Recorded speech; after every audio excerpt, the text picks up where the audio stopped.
नमस्कार, सत श्री अकाल, गुड मॉर्निंग। कैसे हो? आज हम चर्चा करेंगे जो एक बड़ा ही चर्चित मुद्दा है अरावली का। और बिल्कुल चर्चा होनी चाहिए, हर राजस्थान को इसके बारे में चर्चा करनी चाहिए। हर जो पर्यावरण प्रेमी है या जिन्हें प्रेम है अपनी प्रकृति से, जिन्हें राजस्थान से प्रेम है, क्योंकि राजस्थान अगर जाना जाता है भारत में तो वो किस वजह से जाना जाता है? राजस्थान जाना जाता है महाराणा प्रताप की वजह से, राजस्थान जाना जाता है सांगा की वजह से, राजस्थान पूरे भारत में जाना जाता है मीरा की वजह से, राजस्थान जाना जाता है दादू दयाल जी की वजह से, जसनाथ जी की वजह से, जाम्बो जी की वजह से, महाराजा सूरजमल की वजह से, और राजस्थान जाना जाता है अरावली की वजह से। आज जो विश्व की सबसे प्राचीनतम पर्वतमाला है अरावली, जिसमें राजस्थान का बहुत बड़ा रोल है, राजस्थान को बहुत प्रभावित करती है ये अरावली। तो अरावली से संबंधित अगर कोई चर्चा आ रही है आज, तो हमें इस पे विचार करना चाहिए। ये मुद्दा सिर्फ एक व्यक्ति का नहीं है, ये पूरे राजस्थान का ही नहीं, हरियाणा, पंजाब, दिल्ली तक को प्रभावित करेगी अगर अरावली के साथ कुछ भी छेड़खानी की गई तो। अरावली क्यों चर्चा में? इस बात को राजस्थान के किसी बच्चे को यह बताने की जरूरत नहीं कि अरावली क्या है। अरावली इस प्रकार राजस्थान का ये है, अरावली का हिस्सा जो राजस्थान के दो बराबर भागों में काटते हुए आगे तक जाती है। पालनपुर गुजरात से आई, ऐसे करते हुए आगे जाके और यहाँ दिल्ली तक चली जाती है। राजस्थान का दो बराबर भागों में काटे। कुल अरावली का राजस्थान में 80% है। ये हर बच्चा 692, 550, ये जीके की बातें हैं। आज जीके की बातें नहीं करनी, अरावली क्यों चर्चा में है वो मुद्दा उठाना है हमें, उस बात पे चर्चा करने आए हम। राजस्थान को दो बराबर भागों में अरावली बांटती। क्या नई परिभाषा बनी, नई परिभाषा दी किसने? सुप्रीम कोर्ट ने नई परिभाषा पास की। वो परिभाषा ये दी सुप्रीम कोर्ट ने कि अरावली की जो पहाड़ियां हैं उसमें वही पहाड़ी मानी जाएगी जो 100 मीटर से ऊपर है। 100 मीटर में लगभग 350 फुट लगभग हो जाती है।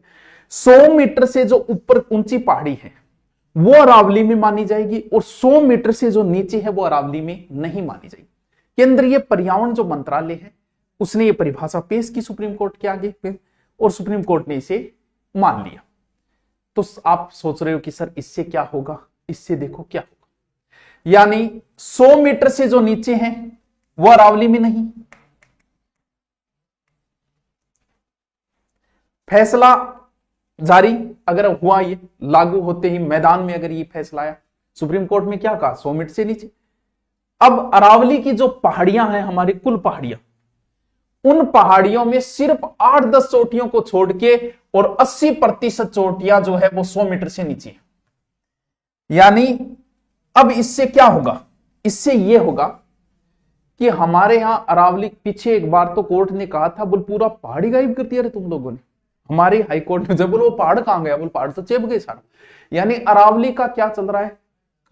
खनन माफिया जो अरावली को सल्टाने में लगे हुए। कैसे? क्योंकि हमें क्या बनाने? मकान बनाने हैं, बजरी चाहिए, जो भी सामान चाहिए वो कहां है? क्योंकि अरावली तो जीवन रेखा है राजस्थान की, सारी चीजें इसमें आती है। अब वो जो खनन चल रहा है, अवैध खनन कैसे होता है पता है?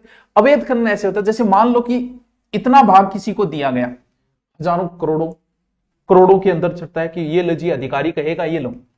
अब अधिकारी है, करोड़ों रुपए का टर्नओवर होता है इसका खनन का, एक एक व्यक्ति लेता है बोली छूटने के बाद। और मान लो कि इतने से इधर भी खुदाई शुरू कर दी, काम तो अधिकारी का है, बोल जी इतना ही खुदा है।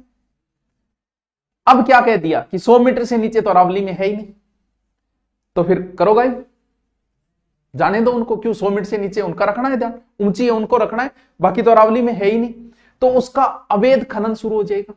अगर अवैध, अब एक बात बताओ भाई, यहां तो इतना भ्रष्टाचार है, बात तो सुप्रीम कोर्ट ने 100 मीटर की कही होगी, 200 मीटर तक भी लोग 90 मीटर ही दिखा देंगे, 200 मीटर वाले भी नहीं बचने वाले हैं। तो क्यों?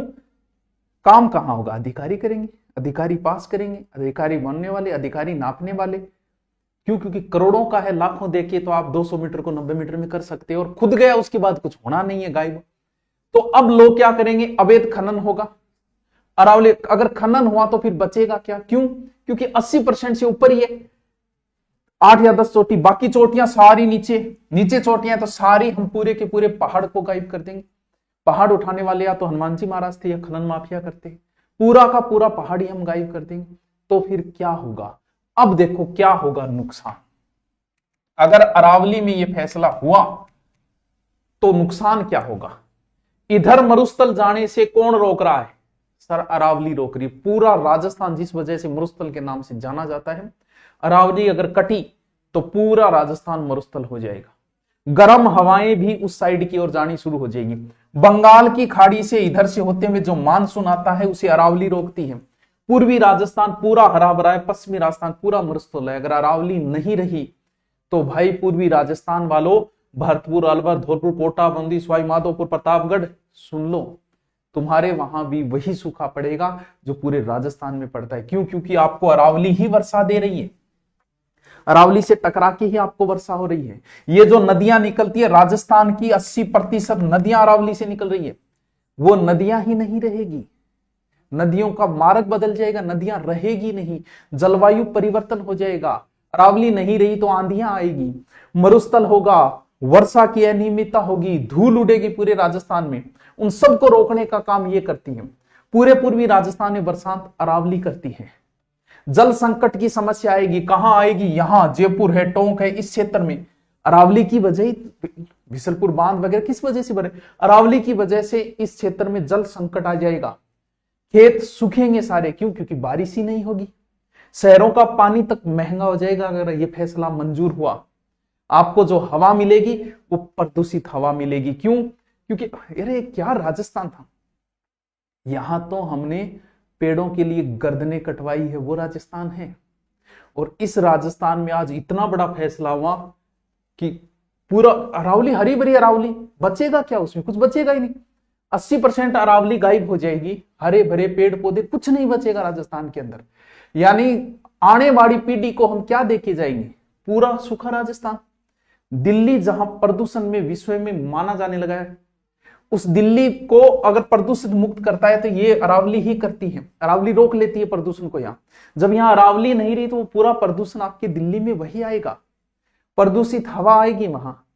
हम आने वाली पीढ़ी को सूखा देके जाएंगे, अकाल देके जाएंगे, बिना अरावली का राजस्थान देके जाएंगे, ये सारी धाराएं टूट जाएगी, ना पानी हम देके जाएंगे, आने वाली पीढ़ी को जल संकट देके जाएंगे। विकास का मतलब विनाश नहीं है। अगर अरावली को काट दिया, हजारों साल लगे इसे बनने में, क्या आपके पास ऑप्शन है कि आप उसे बाद में बना सकोगे? नहीं बना सकोगे। ये तो प्रकृति की है। अगर आपने इसे काट दिया, जिस पहाड़ को आपने काट दिया, उसको कैसे बनाओगे बाद में? तो उसके बाद में कोई समाधान नहीं हो पाएगा।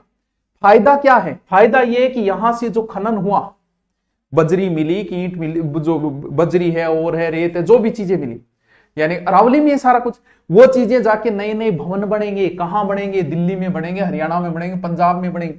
लेकिन क्या वो भवन मानसून को रोक पाएंगे? वो मानसून को नहीं रोक पाएंगे। फायदा किसके होगा? खनन माफियाओं के फायदा होगा, और किसी को कोई फायदा नहीं होना सिवाय खनन माफियाओं के, उनको फायदा मिलेगा। बात यह कि आप और हम क्यों जागे?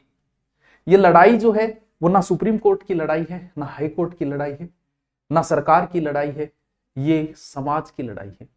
हमारे आने वाली पीढ़ी के भविष्य की लड़ाई है ये। आने वाला समय बहुत बुरा है। अगर अरावली नष्ट हो गई तो कुछ नहीं बचेगा राजस्थान के अंदर, पूरा राजस्थान मरुस्थल हो जाएगा। इसीलिए मेरी विनम्र दोबारा प्रार्थना है सुप्रीम कोर्ट से कि इस फैसले को दोबारा देखें और इस फैसले के निर्णय को चेंज करें। क्योंकि नहीं पता, कई बार भी धीरे धीरे पता चलता है कि अरावली अगर नष्ट हुई तो कितना नुकसान होगा। तो दोबारा देखिए सुप्रीम कोर्ट और इस फैसले के प्रति जनता के हक में, क्यों? क्योंकि हमारे पूरे राजस्थान के हक में फैसला करें।